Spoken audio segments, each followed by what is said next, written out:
Hey everyone, I haven't done a YouTube video in a little while and I know that, so I wanted to do one today. Chris and I have moved into an apartment and life's going really good for us right now. Recovering is a day by day thing, but I have to say life's pretty great right now. I'm going to read Guiding Principles, the Spirit of Our Traditions. And I'm going to read some of Tradition 1. Give me just a second to get there. Okay. Now, if I can just get the pages to quit sticking together, I'll be alright. Okay. Tradition 1. Our common welfare should come first. Personal recovery depends on NA unity. Unity changes us when we rise above our differences. We start to understand who we are, how we fit, and how much we have to offer the world. The degradation of addiction robs us of self-respect. The care and respect we show each other in Narcotics Anonymous reminds us of our own value and humanity. The experience of unity restores us to dignity. Our willingness to come together in unity and anonymity means we recognize that each of us matters. The basic text tells us in Step 8, we want to look the world in the eye with neither aggressiveness nor fear. Then in Chapter 9, the basic text mentions we no longer need to make fools of ourselves by standing up for non-existent virtues. These passages describe freedom from animosity. When we feel dignity, we are not turned by a passing breeze, and we no longer need to defend ourselves from every shadow. We often say our unity is our strength, and it's true for us both as individuals and as a fellowship. We draw personal strength from NA unity. We know that today we don't have to go it alone. We walk together on this path, and the addict yet to come will follow in our footsteps. We draw strength, courage, and honor from being part of something so much greater than ourselves. NA unity is our bond with fellow addicts, those who come before us, those who are here today, and those who have yet to find us. Our practice of unity makes room for all addicts to recover in NA. Tradition 1. Our commitment to unity is essential in Narcotics Anonymous. Anonymity is our spiritual foundation. Unity is the practical framework that binds us together. We need each other, every one of us. Unity is an active force and a principle we practice. In unity, we find a safe place to surrender and the ability to carry our higher powers will beyond our wildest dreams. Unity is the key to our survival and the beginning of our miracle. Practicing unity can be as simple as a smile, but it can also be one of the most difficult things we do. For the alienated, frightened, and resentful people many of us were when we got here, our common welfare can be hard to imagine. Our personal recovery depends on a principle we may never have experienced. Practicing unity is an act of faith. Putting our common welfare first gives us a way out of the self-obsession in the core of our disease. When we think of ourselves less and our fellows more, we contribute to NA unity. We set aside differences to help a newcomer. Friendships survive disagreements and grow stronger. We start to trust that NA is strong enough to hold us. We can be so afraid of getting it wrong that we hesitate to take any risk at all. That fear can undermine us in our lives, our groups, and our efforts to carry the message. Recovery sometimes means making new mistakes instead of repeating old ones. There is no way to avoid growing pains. While we always strive to do the right thing, our most powerful lessons can come through our mistakes if we are open to learning from them. The description of our symbol in the basic text explains that the outer circle represents a universal program that has room within it for all manifestations of the recovering person. Narcotics Anonymous offers hope to addicts around the world, regardless of any real or imagined differences that might separate us. It can be easier to feel unity with addicts in faraway places than with the people we know and serve with. Unity is not just a feeling, it's a decision that shapes our actions and our attitudes.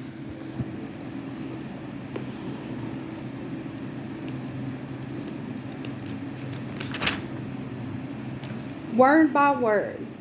Define, expand on, or clarify the words or phrases from this tradition, one at a time or in a relation to each other, for writing or discussion with your sponsor or other NA members.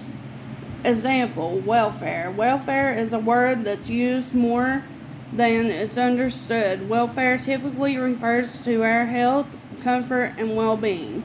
Many definitions of this word also mention safety and happiness. When Tradition 1 suggests that our common welfare should come first, it's telling us that the well-being of the group should be more important than the desires of the individual. Together as a fellowship, we all share a common responsibility for each other and for the fellowship that makes their personal recovery possible. Spiritual principles. Each tradition embodies a variety of spiritual principles. The list of principles and values below may be useful as we consider applications of this tradition. Explore them in writing or discussion with your sponsor or other NA members. If other principles or values not listed below seem relevant for you, include those as well. Unity, selflessness, hospitality, surrender, love, empathy, acceptance, anonymity, goodwill, commitment, safety. Example, unity. When we experience unity with the group, we call it commitment. When we experience unity within ourselves, we call it integrity. Of course, this doesn't come automatically. Each example of unity begins with surrender. Personal recovery begins with surrender to the first step. Surrender to the first tradition brings us to understand that we are part of something much greater than ourselves. The atmosphere of recovery that helps us welcome newcomers is made possible through unity. When we are in conflict with each other, when a meeting is full of tension or bitterness, it doesn't matter what we say. A message of hope won't get through. On the other hand, unity is a message in itself. When we walk into our first meeting and see addicts coming together in unity, the Spirit touches us even before the words get through.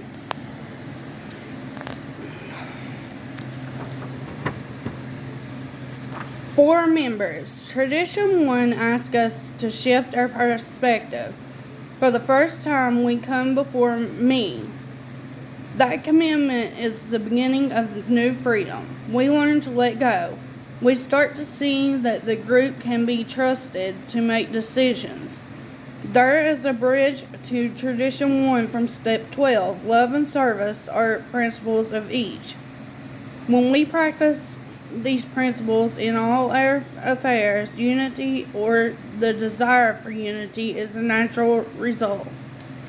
The community must be healthy for us to thrive, but we can't manage or control it into well-being. Addicts learn through example and empathy. A healthy NA community has room for members at all different places in the journey. The work of the 12 steps is necessary to get our mess out of the way and clear a path to our heart. But we can't wait until we finish the steps to start understanding the traditions. In so many ways, our relationship to the traditions begins the first time we walk through the door. The atmosphere of a meeting can carry a more powerful message than the words that are shared. Listening for a higher power working through each of us gives us access to solutions none of us had when we walked in the room. When we come together in unity, we are open to each other and to the wisdom of a power greater than ourselves. Coming to terms with the first tradition can be challenging. We need each other desperately, and yet we are afraid. This reservation often comes from our experiences of being hurt. We tend to react in disunifying ways to the possibility of being hurt again. Our instinct is to meet disease with disease. But when we meet it with love and compassion instead, we create an opportunity for recovery. Addiction separates us from others, and unity is an antidote to alienation. As our trust in the fellowship grows, we can be less afraid. Unity of purpose keeps us together when feelings are pushing us toward the door. Staying through difficulty is a profound act of surrender. We need each other more than we need our old beliefs. Unity is our first glimpse out of self-obsession. It begins with the willingness to be honest and teaches us to listen with an open mind and an open heart to those around us. We can be genuinely pleased to see a former enemy seeking a new way of life in recovery, and even more amazed when that person helps us through a difficult situation. We feel immense joy at seeing an addict begin to recover. One of the purest expressions of goodwill in NA is our heartfelt desire for the newcomer to have freedom. Sometimes it's more genuine than our hope for ourselves. When that desire takes hold, we feel compelled to clear away any distractions between the newcomer and the message. Practicing these principles can lead us to a desire to learn more about other kinds of spiritual practice as well. Our history has many lessons, and research or study might be part of how we come to understand the traditions. But practicing the traditions requires that we understand them with the heart as well as the mind. We learn more about our principles by practicing conscious contact and open-mindedness. Our growing awareness is a source of wisdom. When we are rigid and closed-minded, we can miss the miracle because it doesn't look like we imagine it should. It can be easy to forget how we got where we are today, both as individuals and as groups. Gratitude and a sense of wonder change our perception. Keeping the basics alive is one of the rewards of carrying the message. The gifts of service far outweigh the work. One member described how service helped make unity a reality for him. At the end of my first meeting, I was standing around, not really knowing what to do or if I wanted to come back. A woman asked if I was new. When I said yes, she welcomed me and then asked if I would empty the trash for the group.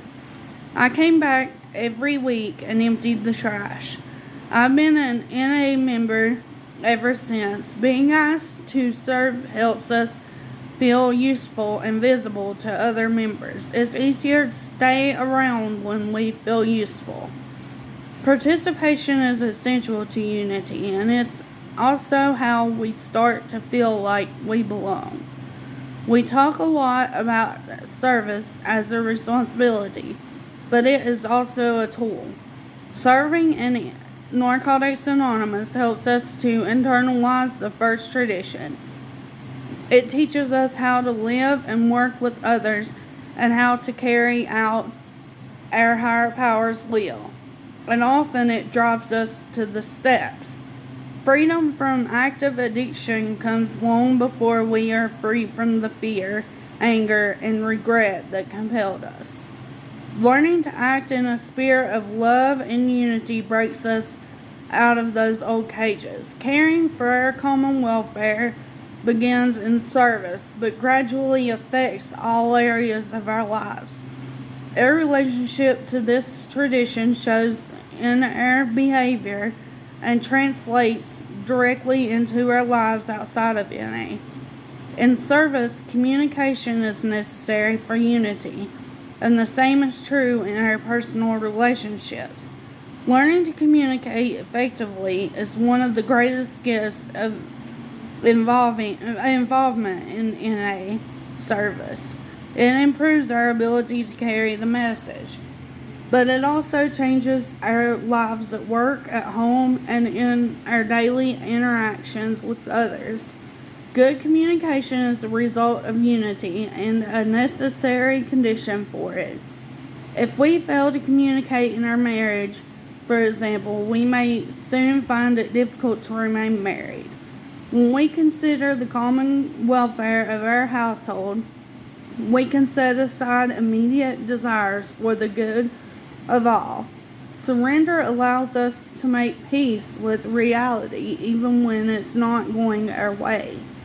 When unity is our guiding principle, there are some arguments we just don't need to have.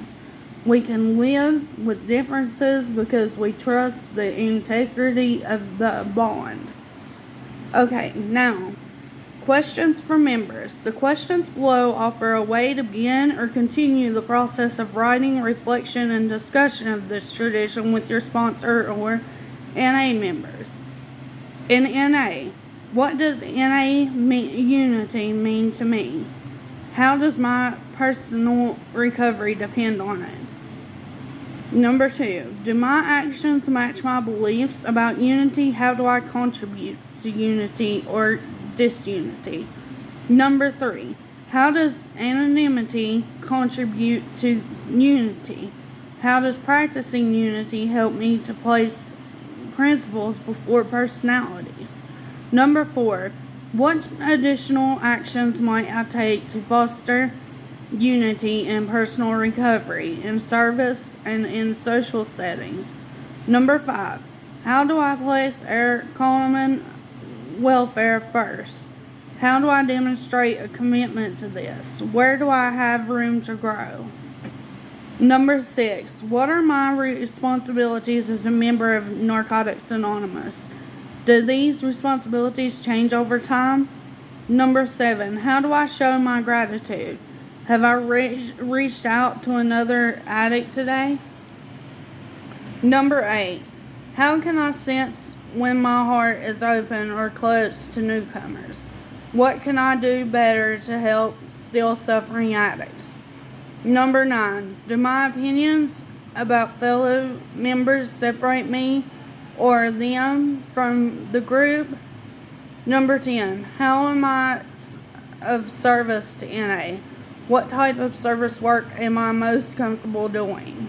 What service would I like to take on? Number 11, how does this tradition help me understand anonymity? How does anonymity help me understand this tradition? How do I practice anonymity in terms of this tradition? Number 12. Describe any bridge is between this tradition and one or more of the 12 steps. What does these bridges teach me about my recovery? Number 13. What more can I do to put the principles of this tradition into action? How would applying this tradition change my attitudes and actions? In all our affairs, number 14, how have I applied this tradition outside NA? How else might the principles of this tradition guide my thinking or my actions? Number 15, outside of NA, what are some places where I share common welfare with others? At work, with family, in my local or spiritual community, where else? List those relationships and describe. How can or do I place common welfare first? Number 16, how does feeling accepted influence my attitudes and actions? Number 17, how does practicing acceptance and tolerance affect my attitudes and actions? Number 18, how can I seek unity in my relationships? What would change about my attitude, my actions, and my beliefs? Number 19, in what other areas of my life might this tradition be useful? What other opportunities are there for me to seek unity? Okay, so that's part of tradition 1. Next time I'll work on 4 groups and read it. But I just wanted to go over a little bit of that, and maybe you'll want to sit and answer the questions and see how you feel after hearing me read that. But thank you all for watching, and I'm going to go and have a good night with my husband, and I hope you all do the same. Have a great night.